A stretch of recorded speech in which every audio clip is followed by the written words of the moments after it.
Well, again, it is good to see you today. Even if we can't be very close, I see a lot of folks out there that I am glad to see. And we are glad to be able to worship together this morning. I want us to think about peace. I want to think about that song that we just sang, "When peace like a river flows over my soul." And I want us to think about that song. I want us to remember, maybe you've heard it before, the story about how that song came to be. The author of that song was Horatio Spafford. And this hymn that we sing so often was written after great tragedies in his life.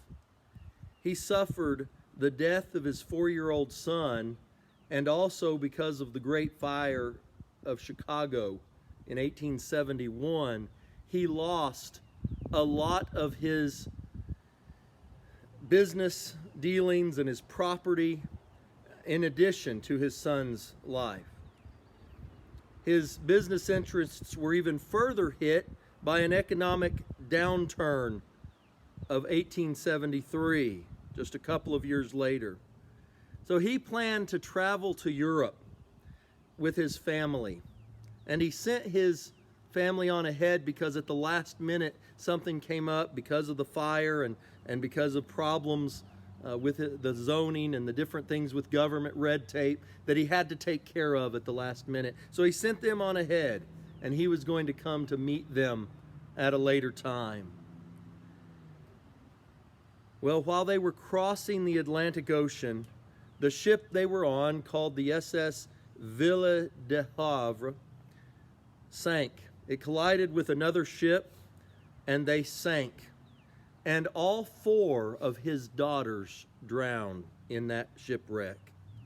His wife Anna was the only one that survived. When she reached the European shore, she telegraphed him back a famous telegram: "Saved, but alone." Shortly after this, he was traveling to go meet his grieving wife. He went ahead and went to Europe. And as he was passing near the spot where the other ship had sank, the shipmaster, the captain, pointed out to him, "We're getting close to where the accident took place." He wrote the words to that song. You know, we wonder how in the midst of such tragedy, such turmoil, could he have the peace to write a song that says, "It is well with my soul"? Many of us have suffered grief of some kind, and we know very well that when we're suffering grief, it is very, very difficult for us to have the kind of peace that we would like to have.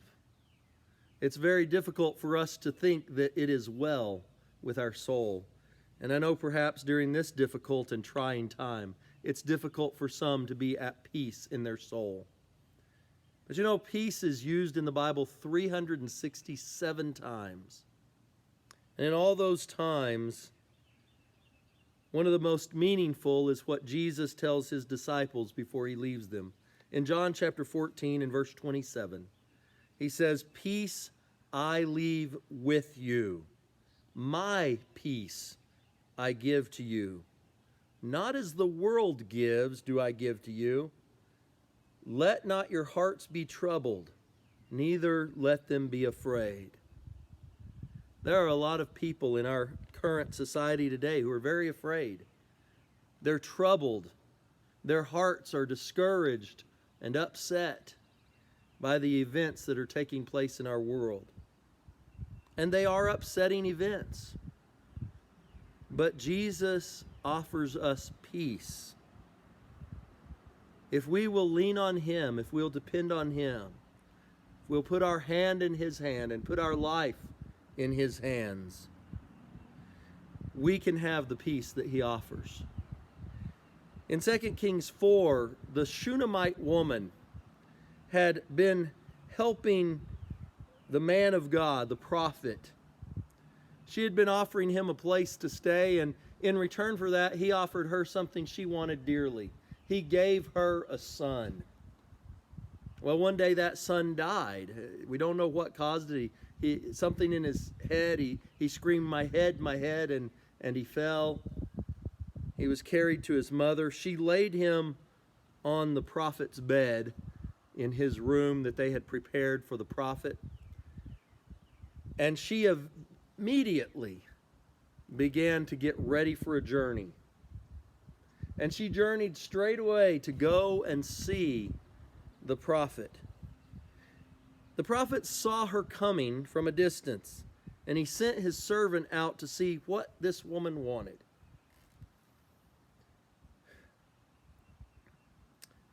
As the servant got to her,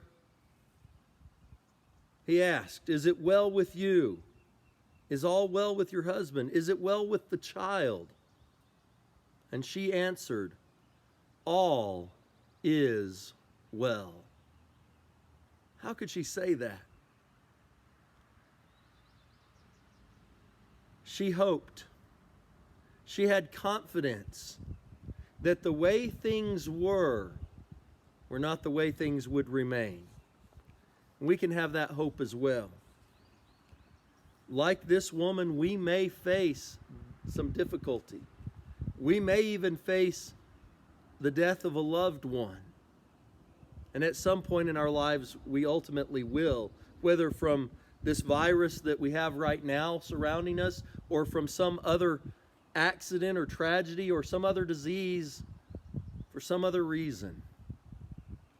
Death is a part of this life, but we can have peace and we can still say all is well if we look beyond this life to the spiritual life that we'll have with Jesus for eternity. How could she say all is well? She trusted in God. How could Jesus, on the night he was to be betrayed, calmly wash the disciples' feet? In John 13, verses 3 through 5, it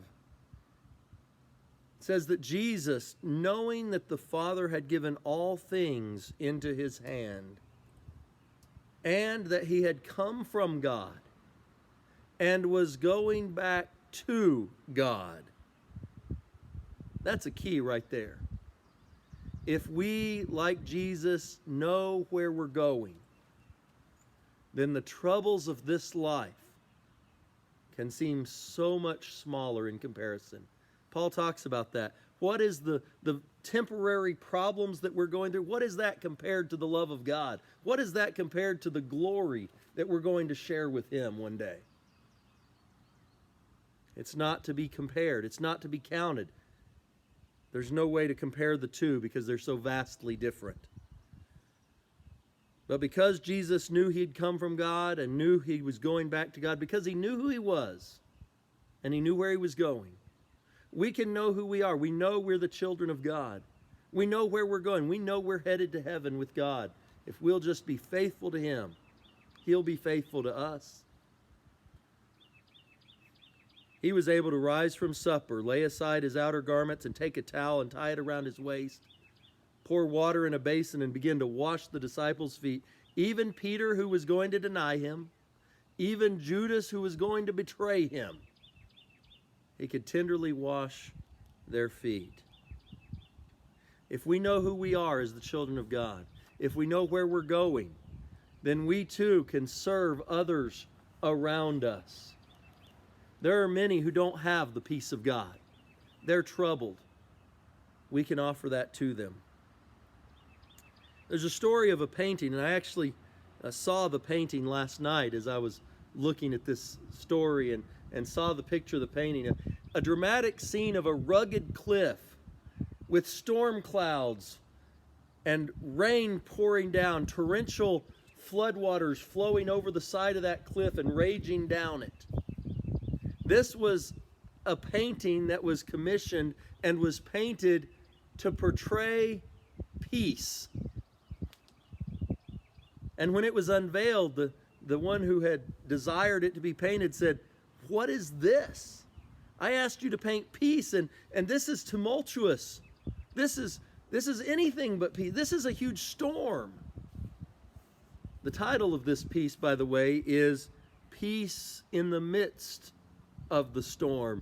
And the painter pointed out, if you'll look right here in this little spot, in the midst of all this storm, here is a bird in its nest, calmly sheltering its young. Peace in the middle of a storm.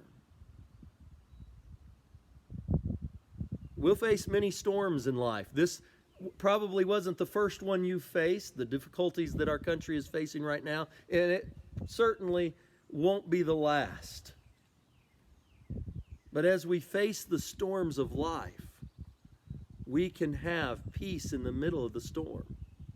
The peace that Jesus offered his disciples, he said, I give you my peace, I'm leaving it with you. It wasn't a peace that said you'll never face trouble in life. In fact, he promised them they were going to face trouble in life, a lot of trouble in life. It wasn't that there will never be storms. It wasn't that everything will be smooth sailing. But instead it was that I will be with you. I'm giving you my peace, and you can have it to take with you on this journey. Just as we sing that song sometimes, Master, the tempest is raging. The storm was raging. Jesus was asleep in the boat. But here, the disciples were all distraught. The storm was raging, and they cried out to him. And he recognized, just have faith. Trust me. I'm here with you. Whatever life throws at us, as long as we're journeying through life with Jesus, there is nothing to be afraid of. We can have peace. As we close, I want us to consider John chapter 20 and verse 21. This is after Jesus' resurrection. He comes to the disciples one last time. And here he says to them, peace be with you. As the Father has sent me, even so I am sending you. Now think about that for just a minute. He's told them, I'm going to leave my peace with you. And then he said, let that peace be with you. My Father sent me into this world, a world of sorrow and sin. And he sent me here to help make it a better place, to seek and save the lost. And now I'm sending you. You go out into the world and you take my peace with you, and you make the world a better place, and you seek and save the lost, and you comfort the afflicted.